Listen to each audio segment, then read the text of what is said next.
ভর্তি হয়েছেন এবং তারা পড়াশোনা করছেন।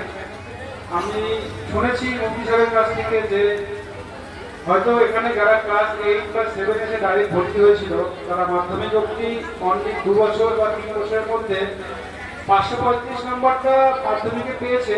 এই 3-4 বছর একটা পরিশ্রমের মাধ্যমে এই নম্বরটা অ্যাচিভ করতে পেরেছে। তাহলে আমরা কখনোই বলতে পারবো না যে আমাদের যারা বাচ্চা আছে তাদের কখনোই ট্যালেন্টের কোনো কমি আছে। ট্যালেন্ট সবার মতোই আছে। অ্যাকচুয়ালি এই ব্যাপারটা হলো এরকম যে যত পরিশ্রম করবে সে তত ভালো জায়গায় যাবে। সেটা আমাদের সব বিষয়, শুধু পড়াশোনার বিষয় নয়, অন্যান্য কাজকর্ম, খেলাধুলো। একটা কথাই বলছি, আমরা বলি যেমন কি করেছিলেন? Did he not make their blood to end in vain? তিনি কি তাদের চক্রান্তকে ব্যর্থ করে দেননি?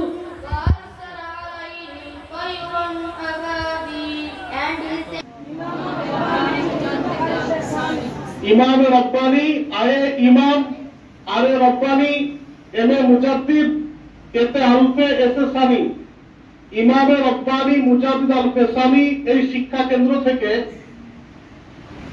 বহুমুখী শিক্ষার ব্যবস্থাপনা রয়েছে। আর এই শিক্ষা কেন্দ্রটি পরিচালনা করছে সুন্নাহ মডার্ন মিশন ট্রাস্ট।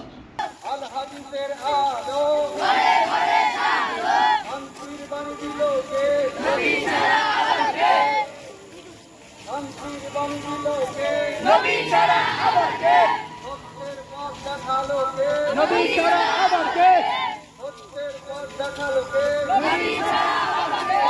সতীদাহ প্রথা বন্ধ করলো কে? নবী ছাড়া আবার কে? নারী সম্মান দিল কে? নবী ছাড়া আবার কে? বাবা আমাদেরকে শ্রদ্ধা করতে ভুলে গেছি।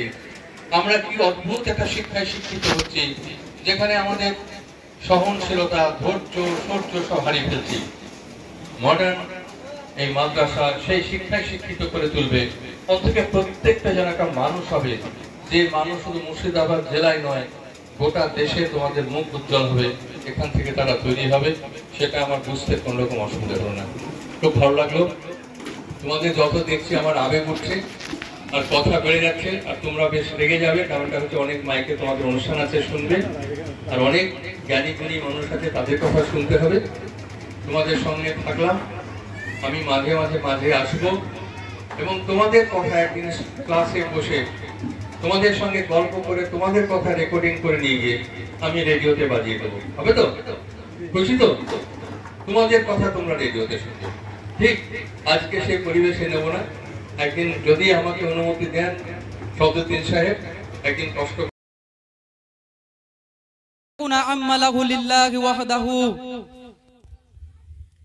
হে প্রিয় রাসূল, আপনি আপনার পরওয়ারদিগারের খুশির জন্য নামাজ পড়তে থাকুন।